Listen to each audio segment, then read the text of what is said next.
Hello, this is Matthew. I have the notorious intake manifold gasket leak problem, and I tore down the motor. You can see I have it all the upper intake, lower intake. Had to take the power steering pump and alternator off, as well as the ignition pack. I had to drain the cooling system because of course you have to remove that. There's cooling ducts. Right here is one of them. There's another one. And there's one on the other side matching that. And there, as you can see, I put some, these were clean when I started, shop rags in here, so that in case I drop a bolt or something, it doesn't go down in the crankcase or into any of the cylinders. Now, right below here, I don't know if you can see it, there's our camshaft. We have our push rods.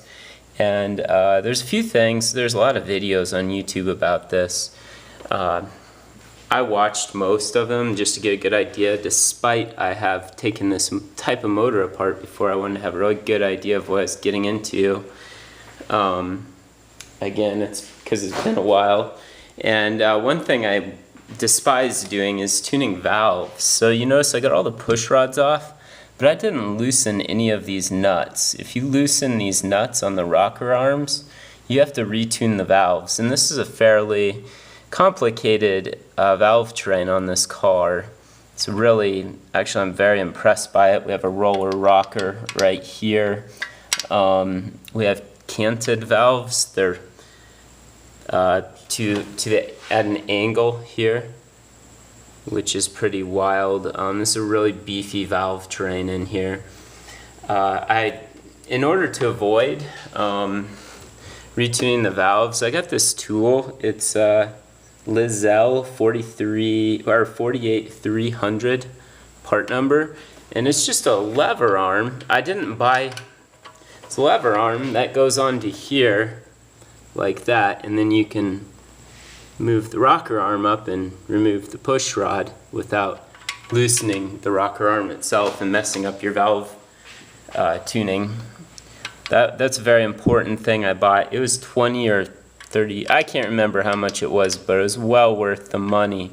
Another thing I had a problem with, I got everything apart and probably took me the longest to figure out that these are studs. There's one here and there's one that goes right here, and they hold your ignition coil pack in place. So I had to remove that one. I didn't know you could remove these. There's nothing to really show you that you can remove them. It took me forever because your valve cover bolt is right behind it and you can't remove it. So I'll make sure to remove that. Was there anything else that was kind of tricky?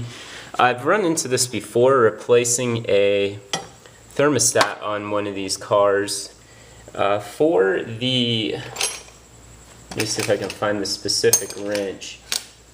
For that bolt on the back side, you have to have a special gooseneck wrench.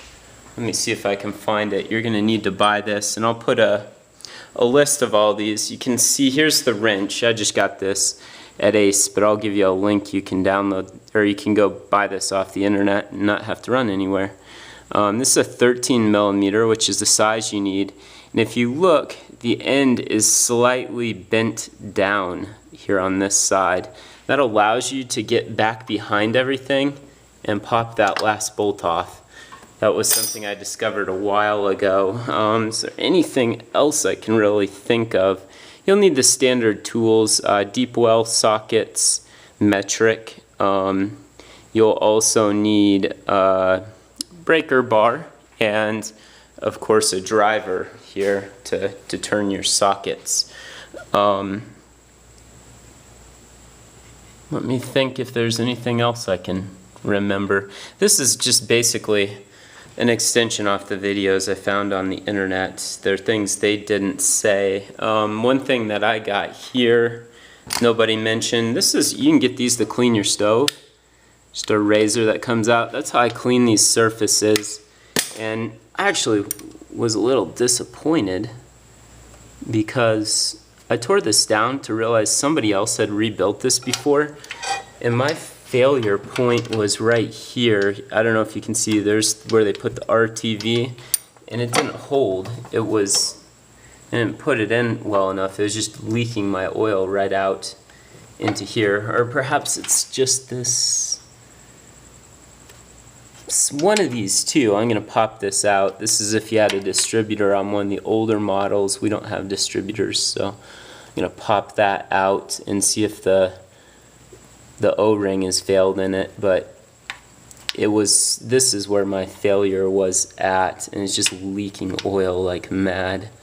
So anyways, I hope this is helpful. I'll put some links below the video so you can get some of the tools other people didn't mention. And I appreciate it if you use those links, because I get a few bucks from it and it'll help me cover some of my repairs. If you have any questions when you're tearing yours down, feel free to put a comment below the video and I'd be happy to help you out.